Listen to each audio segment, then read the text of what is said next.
the quarterfinals of the Versus Tournament, where the remaining 8 contestants will face off in a life-or-death battle to be crowned the undisputed Puzzle Fighter champion.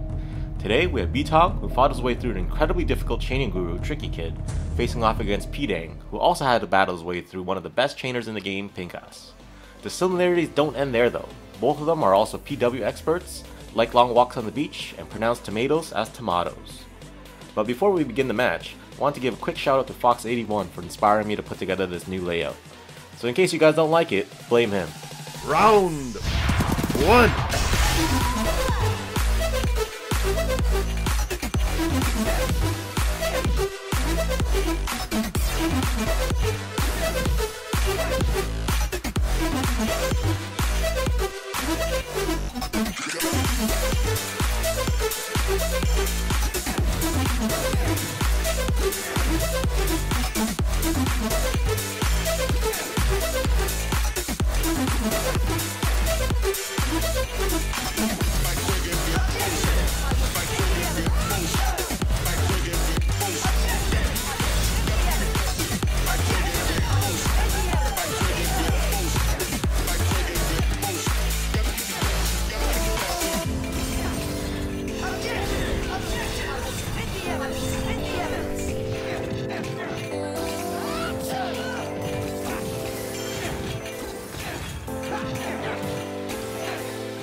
Round 2.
Round 3.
Round 4.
Round 5.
Hey everyone, Peedangg here.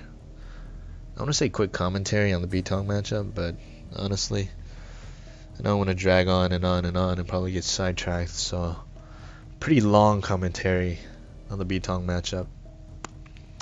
I mentioned the analysis with Ping and Jinrai that I know he's going to come in with Phoenix right. So I'm thinking about using Jill or X to make use of the blues, but I didn't consider Ryu. Ryu's in a bad spot. I don't think I like him. But then I kind of figure one of the best counters to a character is just to mirror match it and build faster and more efficiently than the opponent. I'm not knocking Btong here. You know, he still is an ultra platinum player at the end of the day. I'm just expressing kind of my mindset as I'm coming into the round. We played 9 games in a row for this round. The unfortunate thing is Btong's game froze or crashed or something, and the first 4 games didn't save. So as soon as I hear this, I'm kind of imagining Ping. You know, Ping always wants to bring the best quality content to the community, so I'm imagining him just kind of like getting a twisted face and having to figure out how he's now gonna blow up, you know, the map on my recording and get kind of a blurry, you know, versus dual screen thingy. So I kind of tell Btong, you know, hey, if it's cool with you, we can start over and just kind of treat the first 4 games as a practice round. I was up at the time when I offered this, so don't nobody think I was trying to, you know, get a clean slate because I was losing. Anyways, he agrees, and we go into our quote-unquote game 1. I start off with the force lateral on the blue. I don't really care to force a lateral on the yellow because I only plan on making 1 2x3 with that color anyway. The gems line up kind of neatly, and I'm able to get a free red on top of the yellow. The nested yellow orb pops the yellow gem when I diamond red, and when I diamond red, I also get rid of the artificial floor I made, and now I'm making use of the blue gem that dropped in column 3. When my blue crash piece comes, I could easily kind of just slam it down to save like a millisecond, but I go for the tap to complete the lateral 2x4 on the blue, which will send more timer gems and give me more of a supercharge. At least I think it does. I don't actually know if it does, so if anybody knows if this is true or not, hit me up. Capcom. So I finish off the super. I finish off with the super because I can't afford to give Btong an inch during this round, so I'm not really sorry for that. But you know, in comparison, Btong was only able to get off a 2x3 blue attack before being buried. Though he was only 2 gems behind me, my attack with the diamond forced him on the defense, and I was able to get my attack off with minimal retaliation. Now game 2 was a lot closer. Btong played much faster this game, and we seemed neck and neck on gems. I go again for a forced lateral on the blue and a standard 2x3 yellow. I kind of misdropped to get rid of that green crash orb, but luckily the game gives me a second chance.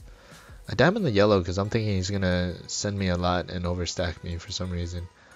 And I continue building up the blues. We attack at nearly the same time, but since he built vertically, he was only able to get off 2 2x3s, Whereas I was able to sneak in 2 blue laterals and then the 2x2 on top. A little bit of chipping got me to super, which ended the game. Moving on to game 3, Btong, I feel like he leveled up even more here. He played fast and smart, and he created an area to catch my blue gems as they fell, and use that to deal a heavy blow. I think the 2x3 yellow I sent, I mean that only sends 1 row, and then the green 2x2 that popped early, that only sends 1 row. So he had a lot of blues to work with. Luckily he wasn't able to reach his super though, and I was able to sneak in my attack for the killing blow as he was trying to chip. Now moving on to game 4. Game 4 was just beautiful, guys. The game let me create 2 natural laterals for blue and red, and I say natural is because I don't have to force it. This is good because I don't have to create an artificial floor. I don't have to use a color and then look to pop that color if I don't want it. I pretty much hit Btong with every color in the game here. Literally green, red, blue, and then yellow gems. His burst mid-game stopped my second 2x3 blue. And as you'll see, without the 2 blue attacks, the super bar and damage is quite low. This highlights the importance of affinity bonuses and how powerful they can be. And again, I finished with the super to end the game. The last game gave me quite a satisfying build as well. I go for another forced lateral with red as the artificial floor this time. You'll see me using the quote-unquote trash red gem, or trash red green gem, to fully extend the floor I made. Doing this, it kind of ensures that I don't waste any blue gems on the floor, and also connecting the red there, it kind of saves me if I have to diamond green and then I get stunned. You'll see from my streams if you hang out there.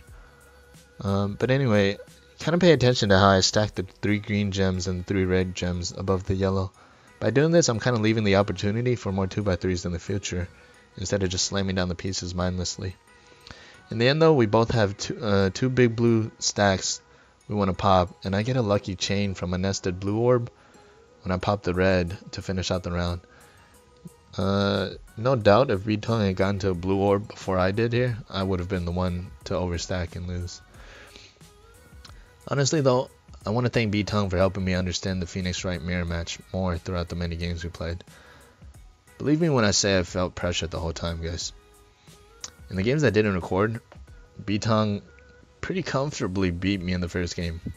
I came into the second round like wanting to get this one back. But as we're chipping in the late game, he hits me with a super just when I have 1 pixel left to fill up my own super bar. And listen to me here. Throughout his super, during his super, I had time to drop the phone, stand up, clutching my head in disbelief, telling myself it's only 2 losses, stay calm, pick the phone back up and let's get this on. Sit down, pick up the phone, and then I see that I'm not dead. I see I still have red pixels left. So the characters, they're sneezing on each other. Achoo, achoo, achoo, and I'm burning gems. I'm burning gems. Finally get to an orb, get the super, hit them back, end the game with a clutch victory. And I'm just sitting there shaking. My hand's just shaking. Like, man, seriously, y'all. These 2 initial games, it pretty much just told me Btong came to win. Homie came to play. So Btong, thank you, man. Thank you for being such a strong competitor. After those games, I knew I couldn't give you a single inch. So every time I had super, I was mashing that button.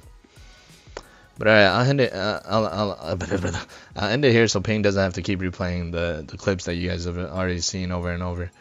I don't really know what likes do since Ping isn't getting paid for this, but I'm sure it makes him feel good. So consider dropping one if you'd like. Other than that, you know, consider dropping a donation to Ping's PayPal if you appreciate his content. Guys, seriously, Ping literally stays up at night to make these videos to grow the community. Buy him a beer on PayPal if you're able.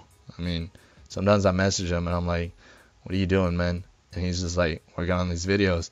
And I'm over here, you know, I'm playing Puzzle Fighters, but he's just making videos, you know. He can't even play Puzzle Fighter because he has to make videos sometimes. I mean, he'll take a break here and there, but Alright, I'm dragging on. That's it for me, guys. Thanks to everyone for watching. I'll see you around. And did I say thank you? Yeah, I said thank you. Hey, thanks again, man. Thank you. Thank you, guys. Alright, thank you. Alright, I'm gonna stop now. Thank you. Alright, bye.